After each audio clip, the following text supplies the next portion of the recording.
Ya, pemirsa, pemerintah mengakui kasus COVID-19 di luar Jawa mulai menunjukkan peningkatan yang signifikan. Hal ini ditunjukkan dengan tingkat keterisian tempat tidur atau bed occupancy rate di rumah sakit yang mengalami peningkatan. Kementerian Kesehatan pun berusaha untuk meningkatkan testing, tracing, dan juga treatment untuk menekan kasus COVID-19 di tanah air. Pemerintah mengakui kasus COVID-19 di luar Jawa mulai menunjukkan peningkatan yang signifikan. Beberapa rumah sakit juga mulai penuh yang ditunjukkan dengan tingkat keterisian tempat tidur atau bed occupancy rate atau BOR di rumah sakit yang meningkat. Juru bicara vaksinasi COVID-19 Kementerian Kesehatan Dr. Siti Nadia Tarmizi mengatakan ada 5 provinsi yang perlu mendapat perhatian khusus karena mengalami kenaikan kasus COVID-19 yaitu Aceh, Riau, Bengkulu, Sulawesi Tengah, dan Gorontalo. Kementerian Kesehatan pun terus berusaha meningkatkan testing, tracing, dan treatment di daerah luar Jawa Bali guna mengetahui secara pasti perkembangan kasus COVID-19. Untuk mencapai target tracing 1:15, Kemenkes bekerja sama dengan TNI Polri serta Menteri Dalam Negeri guna mendorong pemerintah daerah untuk melaksanakan testing dan tracing sesuai indikator telah ditetapkan. Penguatan upaya 3T, yaitu testing, tracing, dan treatment, terus dilakukan, salah satunya dengan melibatkan TNI dan Polri untuk membantu kegiatan pelacakan kontak dan pemantauan isolasi dan karantina. Diharapkan dengan pelibatan lebih banyak elemen masyarakat akan dapat membantu upaya pengendalian COVID-19 mulai dari level terkecil di masyarakat. Agar tidak terjadi kolaps seperti di Jawa, Pemda perlu segera menyiapkan tempat isolasi terpusat yang lengkap. Kemenkes mengakui tren rawat inap per 100.000 per minggu yang dilihat terjadi peningkatan terutama terjadi di luar Jawa dan Bali. Namun masih banyak masyarakat yang tidak mau melakukan isolasi secara terpusat sehingga saat gejala sudah semakin berat atau cenderung kritis baru mengakses fasilitas layanan kesehatan. Pihaknya mengimbau agar masyarakat yang melakukan isolasi harus dipastikan kondisinya terus dipantau oleh tenaga kesehatan.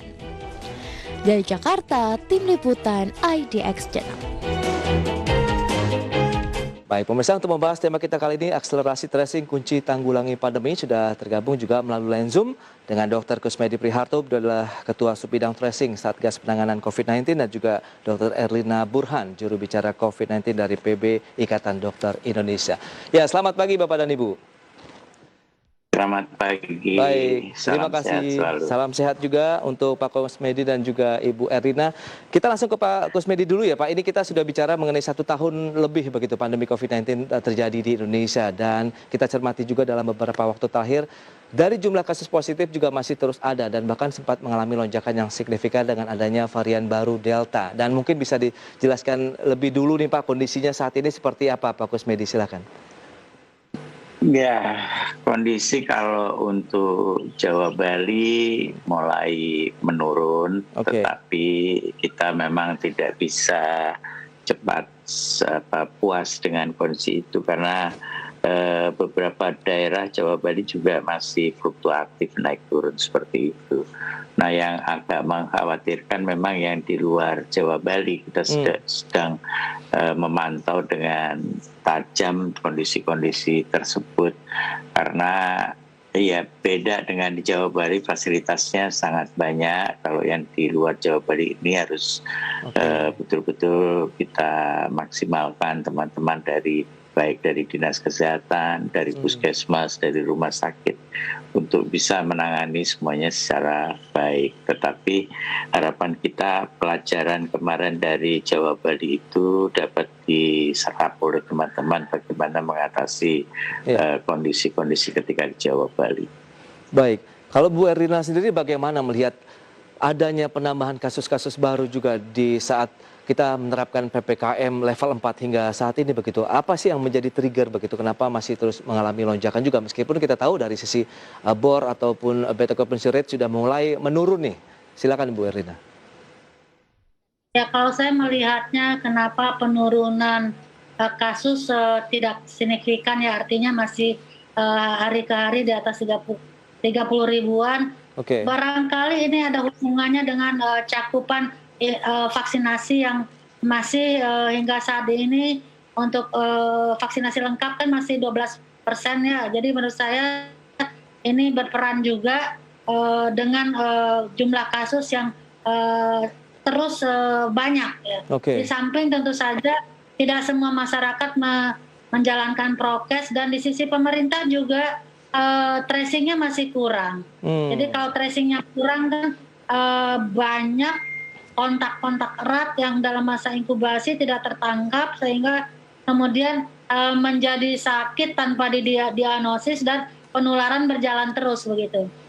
Nah itu dia. Nah Pak Kusmedi, dengan kondisi seperti ini, langkah-langkah 3T yang terus didengungkan juga oleh pemerintah dari Satgas Penanganan COVID-19, bagaimana untuk proses tracingnya sendiri? Kalau tadi sudah disampaikan memang masih belum maksimal nih. Ya, jadi baru 2 minggu nih ya dari Satgas diminta untuk mengaktifkan lagi tentang tracking. Yang tadinya sudah dikerjakan oleh teman-teman di Puskesmas, sekarang dibantu kembali oleh Satgas Tracking. Dan kita merubah sedikit kondisi penata laksanaan di lapangan itu. Jadi sekarang kita menaruh 2 orang tracker untuk mendampingi Pak Lurah di setiap kelurahan, sehingga mereka yang akan mengakomodasi, merekapitulasi tracking yang sudah dilakukan oleh tenaga tracking yang di Puskesmas. Karena selama ini banyak sekali, tetapi tidak terkoordinasi dengan baik. Nah, kita koordinasikan itu di bawah pimpinan Pak Lurah, sehingga si teman tracking ini akan bisa memberikan report kepada Pak Lurah bahwa hari ini ada orang yang positif sekian, dia harus melakukan karantina atau dia harus melakukan isolasi, rumahnya layak untuk isolasi, rumahnya tidak layak isolasi, sudah dapat dukungan obat atau belum, sudah dapat dukungan bantuan sosial atau belum. Nah itu semua dikerjakan bersama-sama antara Pak Lurah, kemudian dengan stafnya, RW, RT, Babinsa, Babin Kamtipmas. Jadi harapannya memang kerjanya cuma di tingkat kelurahan, tidak keluar dari kelurahan, karena di kelurahan sebelahnya sudah ada yang ngurus lagi. Kelurahan sebelahnya sudah ada yang ngurus lagi. Jadi kita fokus hanya di satu kelurahan itu saja. Baik Pak Kusmedi, tapi cukup efektif tidak sih dengan 2 orang tracker saja yang ditempatkan di masing-masing kelurahan begitu, dengan juga kita tahu jumlah masyarakat yang banyak biasanya di setiap kelurahan dan jumlahnya pun tidak sama, begitu berbeda-beda.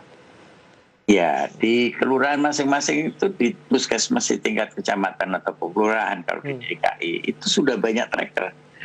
Di DKI aja itu sekitar 2.000 lebih tracker. Ada yang dari Puskesmas, ada yang dari CPNS, ada yang dari non-PNS, ada yang dari perguruan tinggi, ada yang dari organisasi NGO seperti itu, sehingga kalau kita menambah lagi di situ rasanya nggak ada gunanya. Tetapi tracker itu harus menyelesaikan masalah sampai tuntas, bukan hanya menemukan orangnya, tapi permasalahannya itu yang harus diselesaikan. Tadi yang disampaikan Dr. Erlina bahwa banyak orang tidak terdeteksi di kampung-kampung itu. Nah makanya dengan model ini harapannya semua akan terdeteksi. Lantas berapa juga lihat begitu pentingnya tracing ini juga dilakukan untuk mencari lebih banyak lagi mungkin potensi-potensi masyarakat yang tertular. Kita akan bahas di segmen berikutnya Pak Kusmedi dan juga Ibu Erlina.